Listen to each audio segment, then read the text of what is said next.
waa dhacdo argagax leh aadna u cabsi badan oo caawa fiidkii ka dhacday magaalada muqdisho ee caasimadda Soomaaliya. Isgoyska dabka oo ka mid ah isgoysyada ugu mashquulka badan magaalada muqdisho si gaar ah xilliyada habeenkii ah ayaa caawa waxaa lagu dilay wiil iyo gabar dhalinyaro ah oo walaalo ah kuwa oo waqtigaasi wadada isticmaalayay. Allah u naxariistee Sakariya Maxamuud kala foge iyo walaashiis Allah u naxariistee Sawda Maxamuud kala foge ayaa waxa ay ku geeriyoodeen isgoyska dabka markii ay haleeshay xabad uu furay askari saarnaa Cabdibile galbinaya gaari buruuf ah oo waqtigaasi marayay isgoyska dabka. Sababta keentay in askarigan uu xabada furo ayaa waxay ahayd in xilliga gawaarida Cabdibilaha iyo gaariga kale ee buruufka uu meesha soo marayay in waqtigaas uu ahaa isgoyska mid aad u saxmad badan, jaam fara badan uu ka jiray, mootooyinna ay meesha daadsanaayeen. waxaana taasi ay ku qasabtay in sida caadiga ahba markii ciidanka wadada ay goonayaan ay caado ka dhigteen in xabad ay wadada ku furtaan iyagoo aan ka fikirin dhibaatada iyo waxyeelada ka soo gaari karta dadka shacabka ah ee waqtigaasi wadada isticmaalaya. Askariga ayaa mar qura xabado furay, xabadahaas ayaana waxay haleeleen oo ku geeriyooday Allah u naxariistay Sakariya Maxamuud iyo walaashiis Sawda Maxamuud oo ahaa laba dhalinyaro ah oo mustaqbal lahaa. Dhacdada ayaa waxa aad uga argagaxay aadna uga naxay dadkii ka agdhawaa, waxaana goobjoogayaal ay noo sheegeen in mar qura uu isbedelay jawgii isgoyska dabka ee waqtigaas. waxay noqotay in la kala cararo, dadkii oo dhan ay argagaxaan halka ay mootooyin fara badan isku dhaceen. Arrinta ayaa waxa ay noqotay mid murugo badan markii la xaqiijiyay geerida Allah u naxariistay Sakariya Maxamuud iyo walaashiis Sawda Maxamuud oo waqtiga ay geeriyoonayeen saarna bajaaj ay gaadiid ahaan u isticmaalayeen waqtigaas jaamna kula jirtay oo isgoyska dabka ay joogeen. Laakiin waxaa haleeshay oo ay u geeriyoodeen xabadii uu furay askarigii saarnaa gaariga Cabdibilaha ahaa ee galbinayay sida ay goobjoogayaal waqtigaasi goobta ku sugnaa ay noo xaqiijeen gaari buruuf ah oo waqtigaasi ka dambeeyay. Arrintan ayaa waxay noqotay mid markiiba si weyn loo hadalhayo, waxaana baraha bulshada lagu soo qorayaa tacsi iyo murugo la xiriirta qoyskii ay ka geeriyoodeen Allah u naxariistay Sakariya Maxamuud iyo Sawda Maxamuud. waa wax aad u xanuun badan in mar qura qoys Soomaaliyeed ay ka wada baxaan laba dhalinyaro ah oo ay fiirsanayeen. Sidoo kale waxaa wax aad looga xumaada ah in marka wadooyinka ama isgoysyada qaar jaam ay noqdaan in xabad lagu furto wadada ama markii gawaari ciidan ay meesha soo marayaan ay xabad ku furtaan, waxaana waqtigaas aysan ka fikirin dadka ku sugan goobta oo waxyeello ay ka soo gaari karto rasaasta wadada ay ku furanayaan xilligaasi. Allah u naxariista ayaan leenahay Sakariya Maxamuud iyo Sawda Maxamuud oo caawa ku geeriyooday Muqdisho gaar ahaan isgoyska dabka.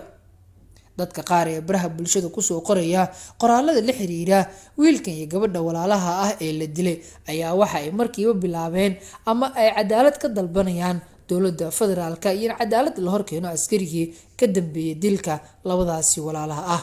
Dhacdadan murugada badan ee argagaxa leh ayaa waxa ay saameysay guud ahaanba dadkii ku fiirsanayay laamiga wadada dheer ee Makka al-Mukarrama oo waqtigan aad looga hadlayo.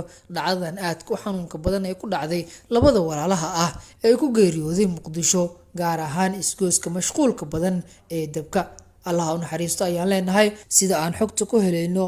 Allah u naxariistay Sakariya iyo Sawdo xilliga ay imaanayeen isgoyska dabka oo halka ay ku geeriyoodeen waxay casho u soo raadiyeen walaashood oo ku foolanaysay isbitaalka Yardimeli ee magaalada Muqdisho.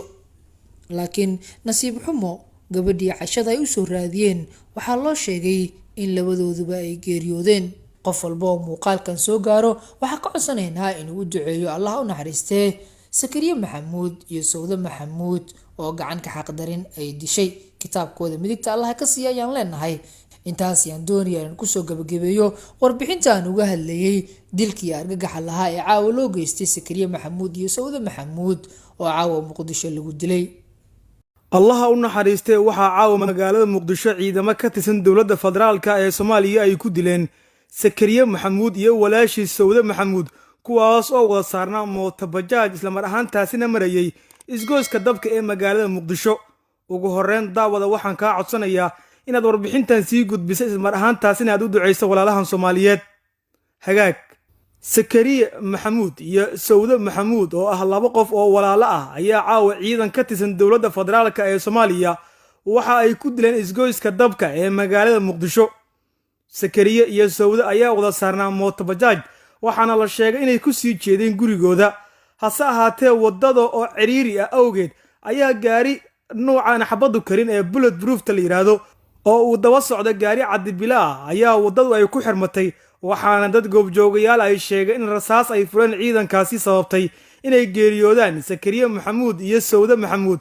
waxaana dad goobjoogayaal ay sheegeen in rasaasta kadib halkaas laga qaaday meydka sakariye halka sawde lagu qaado dhaawac sida ay sheegeen dad goobjoogayaal. laamaha ammaanka dowladda federaalka ee Soomaaliya weli kama aysan hadal dhacdadan, hase ahaatee ma jirto ilaa iyo haatan cid loo soo qabtay. dadka isticmaala baraha bulshada ayaa saacadihii la soo dhaafay waxay aad u hadalhayeen dhacdadan, waxaana wax laga xumaada ay ku tilmaamayeen in waddo jaam noqoto awgeed loo dilo dad Soomaaliyeed kuwaas oo ku nool magaalada Muqdisho. dadka ayaa ka dalbanaya dowladda federaalka ee Soomaaliya iyo saraakiisha ammaanka in gacanta lagu soo dhigo askartii ku lugta lahayd dilka labadaasi qof ee walaalaha ee sakariye iyo sawde. ma ahan dhacdo ugub ku ah magaalada Muqdisho, waxaana marar badan sidaani oo kale magaalada Muqdisho wadooyinka xabada ay ku furtaan ciidamada dowladda federaalka ee Soomaaliya kuwaas oo sababo dhimasho iyo dhaawac rasaasta ay furaan ciidanka. sakariye iyo sawde ayaa ahaa laba qof oo dhalinyaro ah, waxaana mustaqbal wanaagsan ay ku lahaayeen gudaha waddankooda. hase ahaatee askar ka tirsan ciidanka dowladda oo aanay waxba ka galabsan ayaa caawa ku dilay magaalada Muqdisho. haddaba daawade, suuragal ma tahay in gacanta lagu soo dhigo askartii ku lugta lahayd geerida labadan qof ee walaalaha ah ee sakariye iyo sawde kuwaas oo lagu dilay isgooska dabka ee magaalada Muqdisho? allaha u wada naxariistay sakariye iyo sawde ma noqon doonaan kuwo cadaalad helo mise waxay la mid noqon doonaan kuwo sidaani oo kale magaalada Muqdisho loogu diray?